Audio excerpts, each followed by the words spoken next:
Good evening, everybody. This is your host, Folk, and welcome back to another episode of the 256 Report brought to you by Bitcoin Mining World.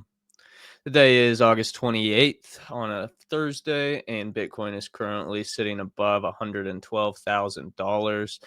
Today, we did end up peaking at around $113,000. So we did get to see some nice moves with Bitcoin, but mainly it was stuck into the traditional markets where we did see quite a bit more growth, which we will be going over here in just a second.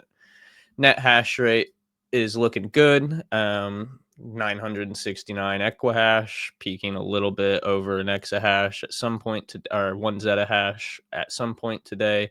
We keep just barely touching up there, but give it another year or two, we'll be way higher than we're currently sitting at. But it is cool to check in at from time to time. We do have a difficulty change coming up here in another week, which will be interesting to see which way we're going. So far, it looks like difficulty will be decreased a tiny bit, not too much, but still interesting. One of the bigger news stories today is Gryphon stock soars 231% ahead of September American Bitcoin merger. If you're not aware of what American Bitcoin is, it's just a Bitcoin treasury company. I do believe they are doing some mining, mainly just a treasury company owned by Trump's kids.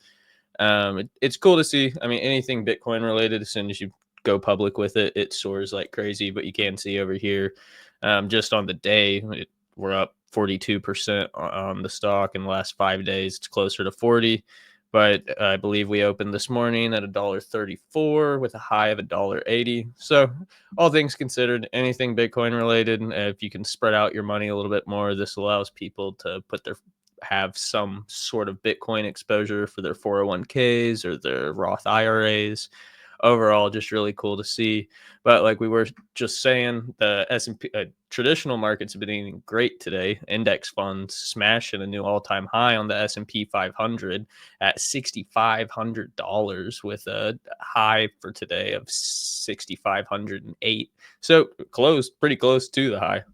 Over here on the NASDAQ, you can see it's going up as well with its 52-week high, 21,800. We're about $100 away from another all-time high in the NASDAQ.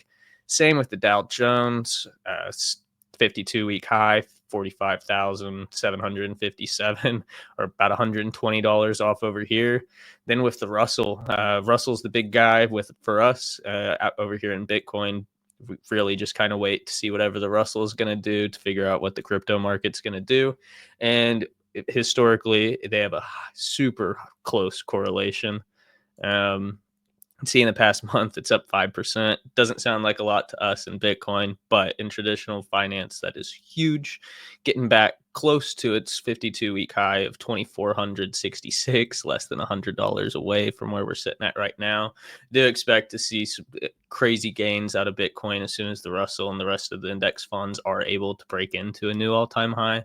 Historically, that's when everything's going crazy. The gates are open. Brett has opened up in the market, and we should be going for the final run of the market. I personally believe.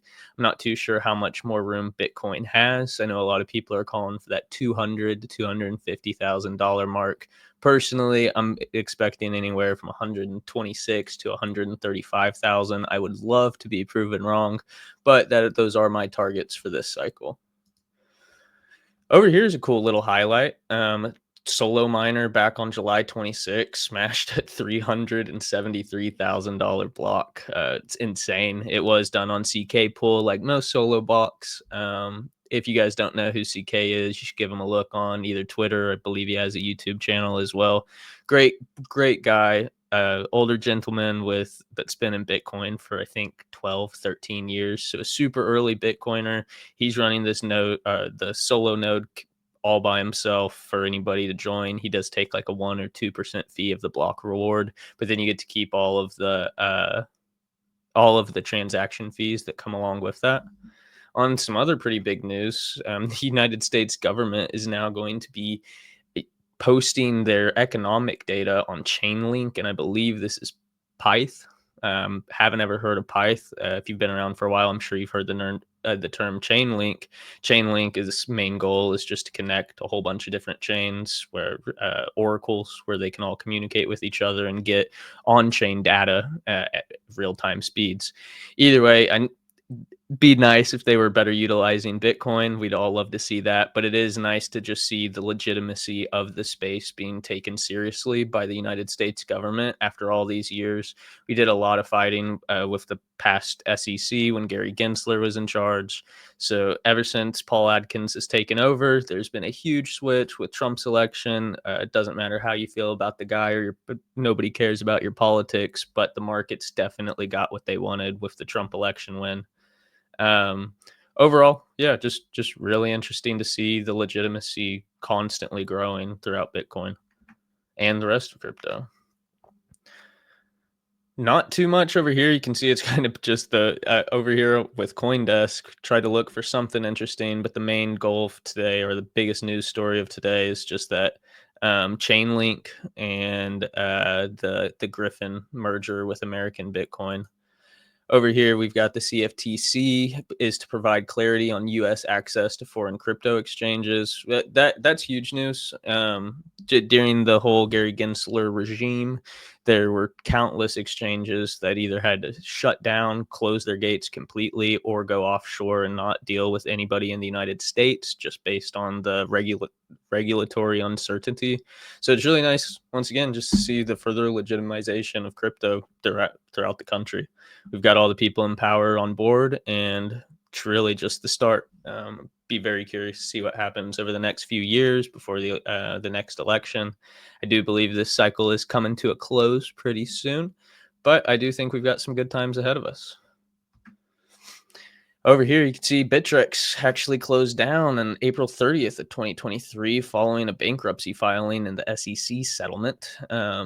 It just once again shows that that past regime, Gary Gensler's past regime, how much damage it truly did to the community, how much it held back the space, and in the United States specifically. But the rest of we are the largest market in the world, and the rest of the world kind of follows in suit in most circumstances when it comes to anything financially related.